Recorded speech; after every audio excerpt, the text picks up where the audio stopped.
voin hi April nili sang hi som ni panga zirtop ni ania in zawa in chibai levek ule le tuntuma chuanin Reverend Pulian Ming thanga sailowin voin vanapa hola MNF VCLCI Zol District tlingte puala in khom buat saya fuina baka lengpui airport le zu chungchanga sinot ngai dana soi etc te thirin kan ngai thla ho don nia ato thlengin min lo ngai thlak sak ula ti chuan in ngai dan comment section lama in ron soi don nia mi tam takhian ko khan hi ain rol lo na tura ain rol ani ti teng kan soi thina eng poni se heng kan khotlang shroi tuwa than te hian in te na ta na ka du fo chu pathian thu atangin in te ngam ro mo phur na in len chuana khotla ma so na tur thil local reng reng po kan party in engtinge that puyang ti ai hian mi pui hian engtinge kan lok pui thenga mi pui hian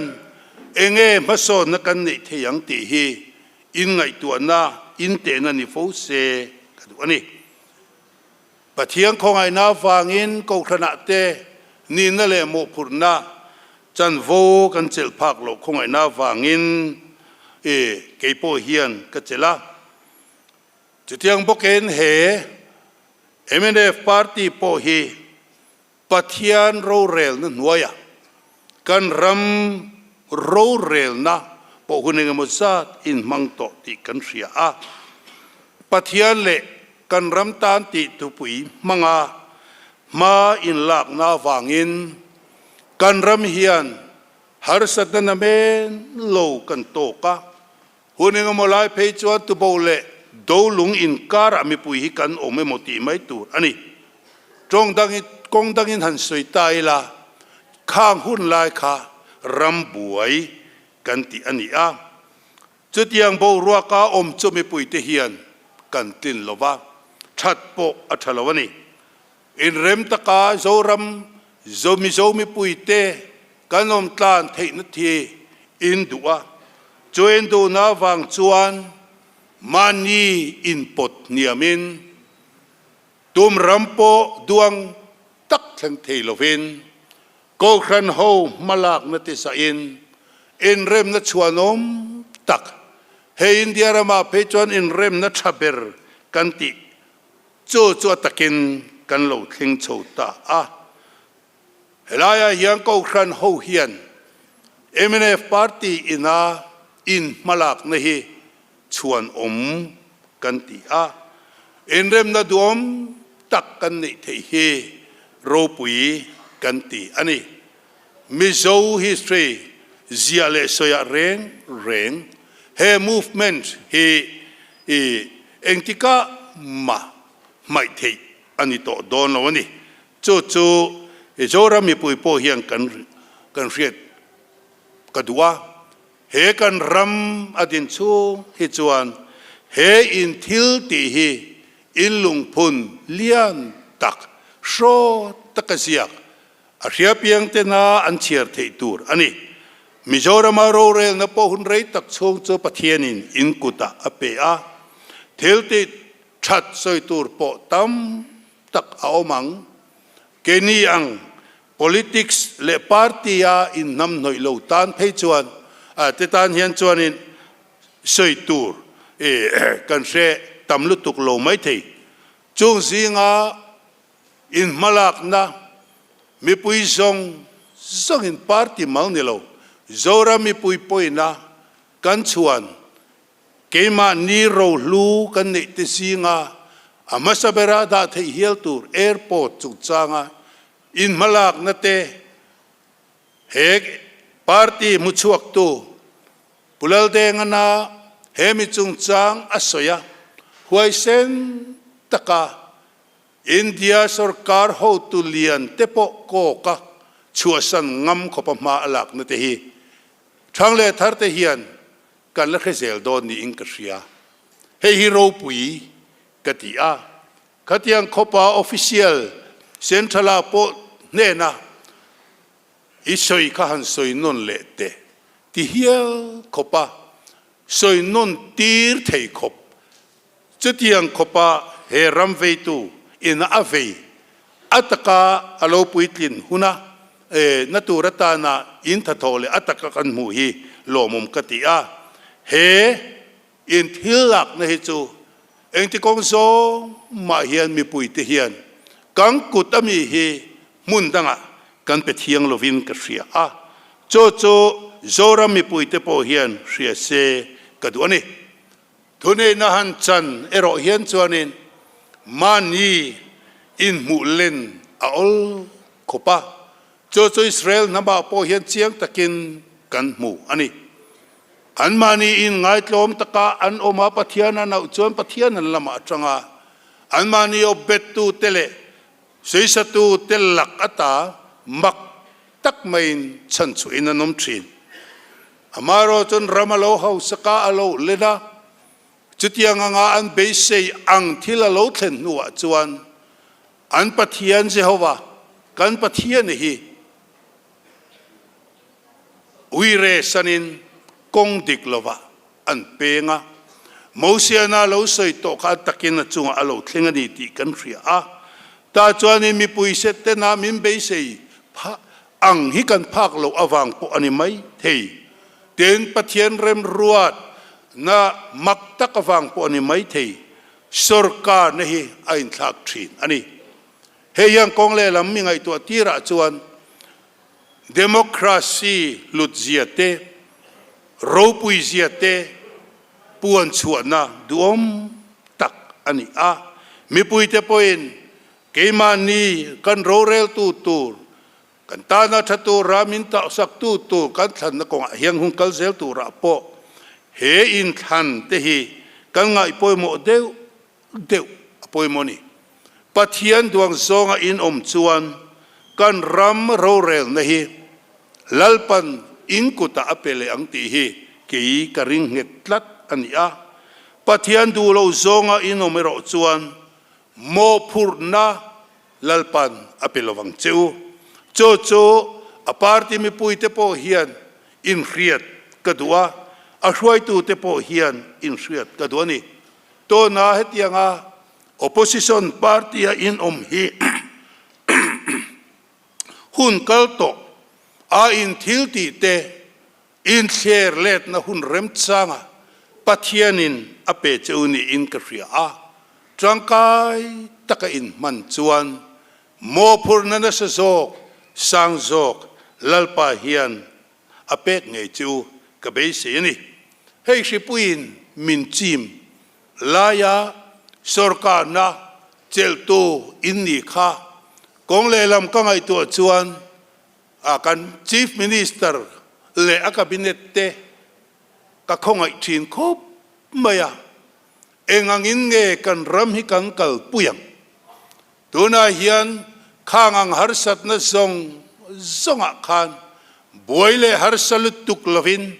kan be seyang rammaso natemo kan duang thilemo ti theilo ma ila harsat na lian lutuk athim thuan ni kan tiang thleng hau lova tluang takamin suai the na hi in fin na nilovin pathianin fin na apek chu ani hi kei kamu dan ani a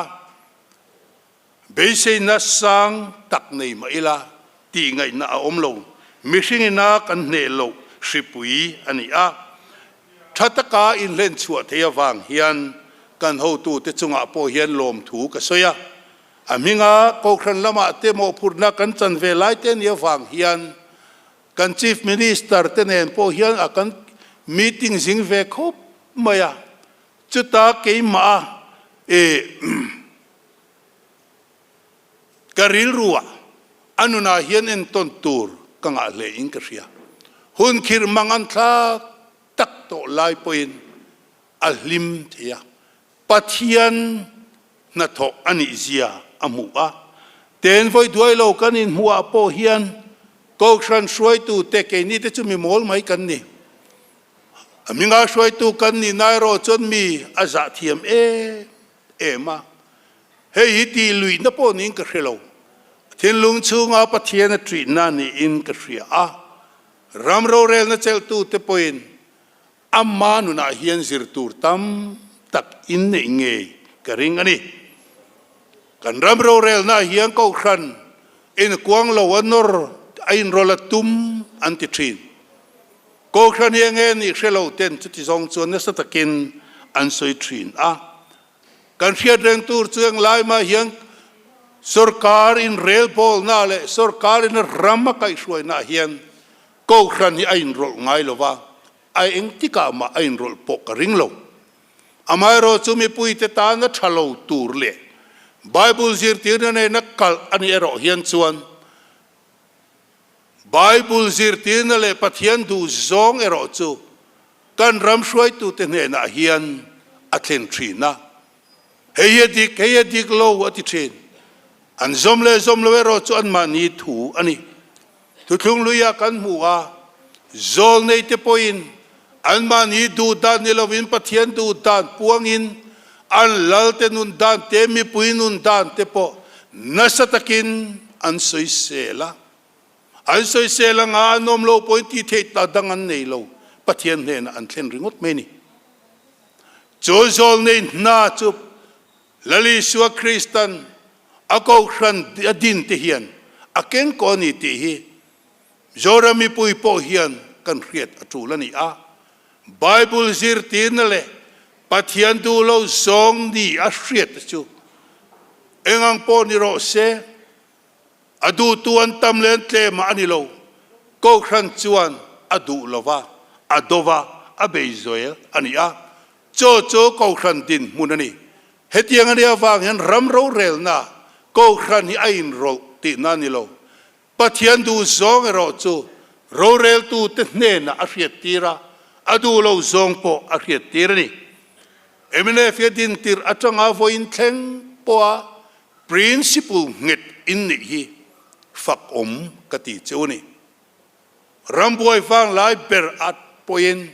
mizoram ta na thalo nia in riat chu zu in dova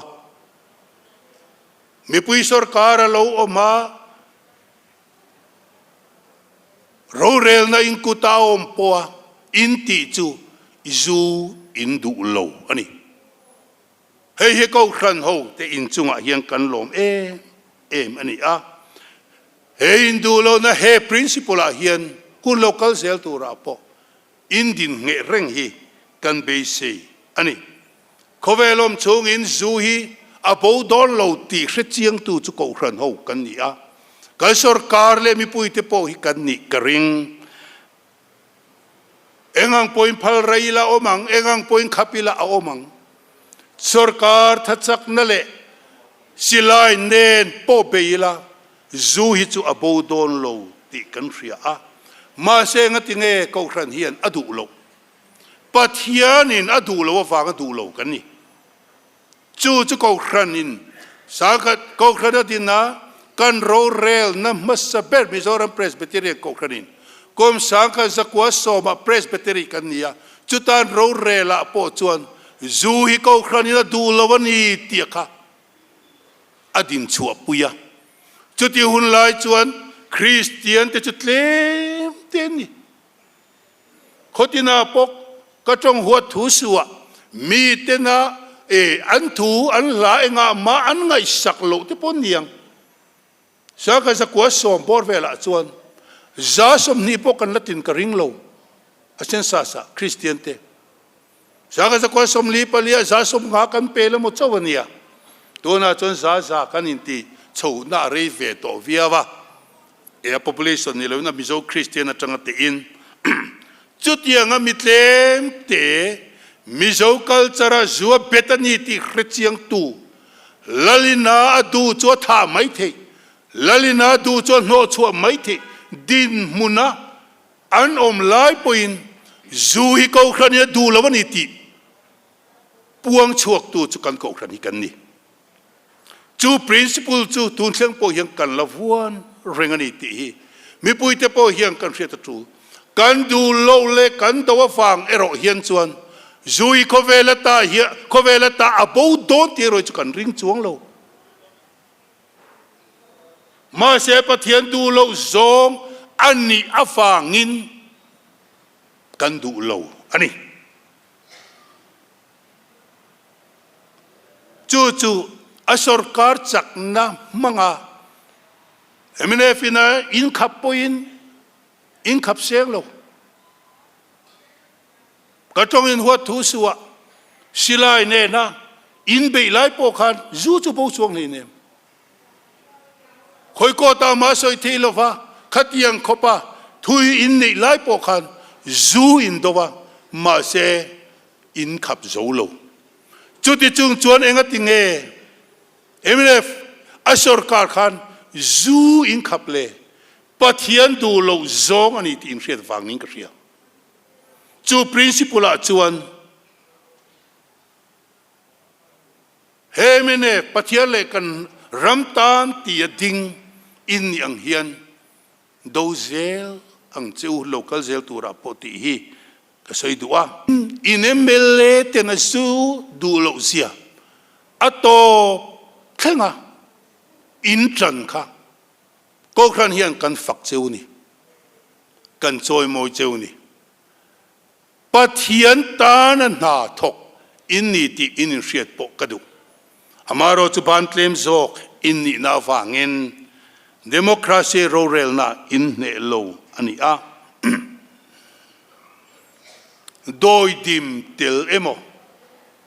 kan tha emo kan bu emo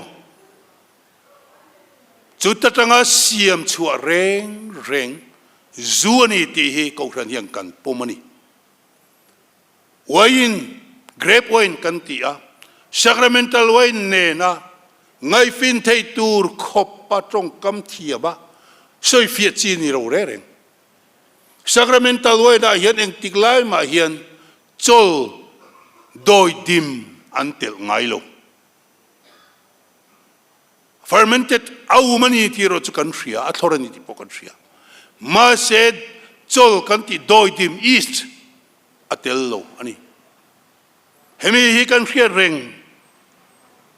atra a apoi mo a zuin zu thalo ina wangin mian thi kan pom zu thaina wangin mian thi ti kan pom ai nge than tur zok than tur om lo ve feni zu thalo ina wanga anthi ma de ule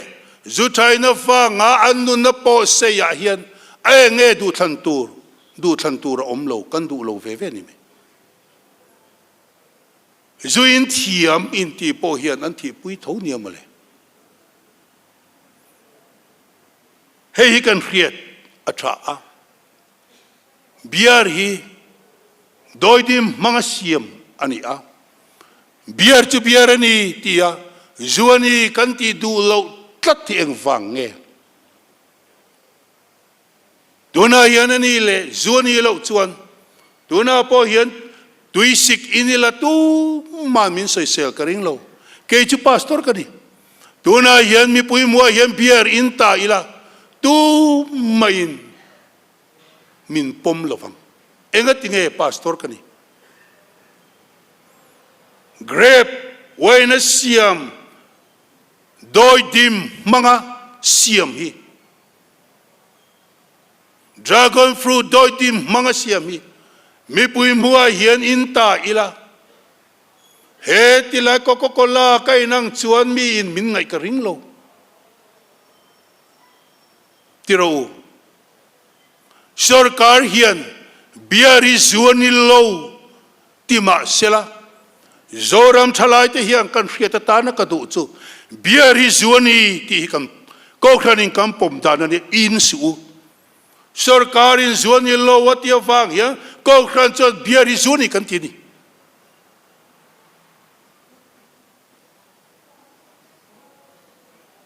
Bible atanga te in doi dim mang siam mani ti kha kan hriat a thu la chuwang chuan biar hi thalai te po hian kan mal mak ngam atha asoi tur ka nga khop maya home visit na pastor pension kan ya ta tun thleng po hian bial te min la nei tir vea upa bial kan lu na mi zo in a kan chin chin chu thing pui a sene mo thume mo poe mo ni mai theye chu min pe a kan in ani kan le na ya zu fa min pe se la inila kain atang dar kar khat nuwa mina khiani chon he zoram khovela hian Reverend Lian Ming Thangan Zufang ay na niti athan karing. Ting puile tuine na in ang low tiro.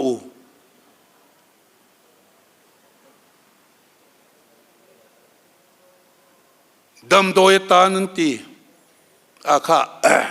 ilek in siya tawing karinga. Tungek pu amin kan say donat pu Jeff man lian na sorry pu Zaire man na asoy kan tingil lok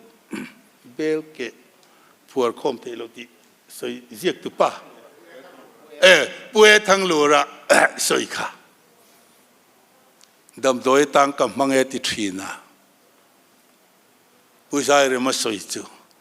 lura idam doi man dia fa kom lo ve mole in ri to mai kale ka bu chier pakhata karel ru reng chu dam doi Amerika rama zuang khap lain zuin thei dang kong pakhata rule chuk dam doi tanan manga chu rule chuk ani ti fin fiat tu chu doktor ani a doktor le khanei lo chuan kha zu kha ali thi lok ani amaro chu sulei zong in doktor le khan nei vek asu suarai chuan doktor ya lok so kan ti kandama yang ai tu ra fatam em ti ro alo na tel tu so ka chu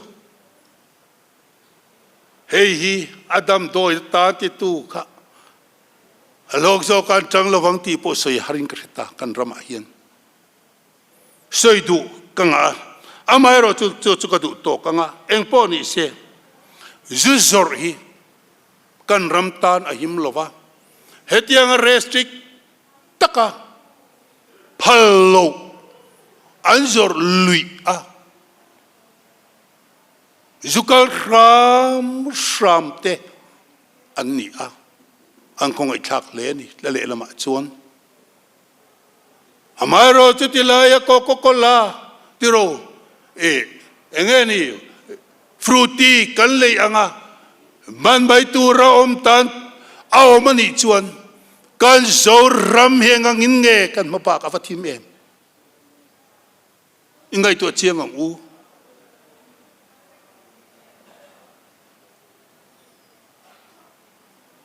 Covid lai te pon ni mai thei zu kwa khirawanga Covid afanga kanan chuak theilo amaro chu kami Covid tha dul leka helam atlak lamba kan thalai kal tam zia an soya social media po kan mu tiro ke pong ka clear na sa khatatang te po khat zui phalna ne ti tulani mi anti thin amaro chu khatianga ti tu te ne na kan soi howa chuan ai zola hian mi pui nuai ni chuang kan nom toa khalaya thalai kal ka sanga an tin karing lo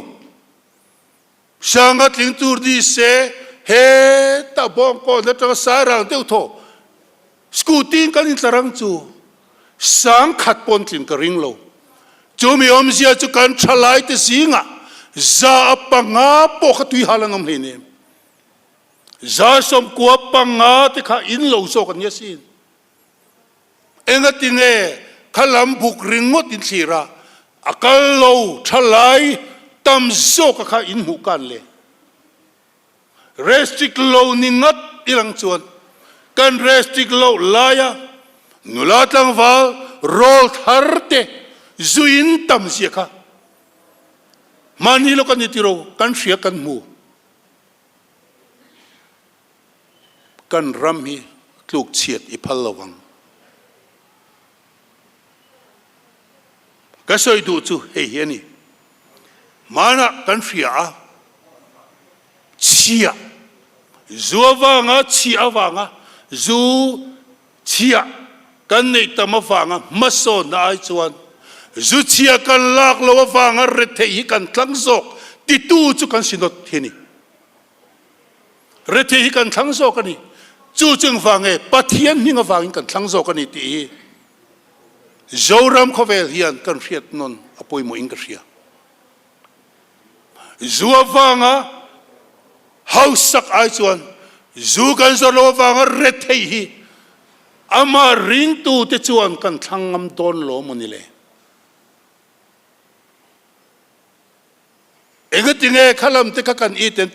ta emmi zu thaina in shrai lum hi o mangai na mak tak chu ti lo thei lo ning ka ria kanin mangai da ni makkati shemun kal datur ati chiang sa sia anun ti sei deu lekanun laki mangai na ani em voina hianin zorami pui po hian kan chien angai ka ria ato peraka soi chu democracy ram kan ya ram ro rela chu kan in thak thin ti ro chu mi hring zia po ani thin ro rel na in chan hun ai mo tun din huna po hian in chan lo lai po hian voina ta lo kal khom te tan mai ni lo kan ram mi pui te ta na ka cha du chu he ni du tak te u kan ril ruin thiam lo min chan tir lo chuan pathian lama kan huai ni lelin thara chuan pathian kan nel ngamani ati keimani thilti da kongtin reng a hian kan pathian tu sia da te in chen lawang ti ro kan thara mi na point ang lawang ti ro amaro chu keimani to ka pathian hian a tharau thiang lima fangin min chen chila pathian du zong nge ni ti pok keimani a chu siat na kan ni pathian ne na kanin kar ti chethei thilani ge ni lo ti po chiale thasiat na nei to hian chuan kan traffic ni chita tak chuan voina local kho mai ni lovin so rami pui zong ne na hian du tak teu kan ril ru in thiam lo min chan tir lo chuan pathian kan nel ngamani ati hi adik zia isiang u chutiang anung tur chuang kan zawa yang kain cha ani thu kan soitelal pan mal mi som sagro se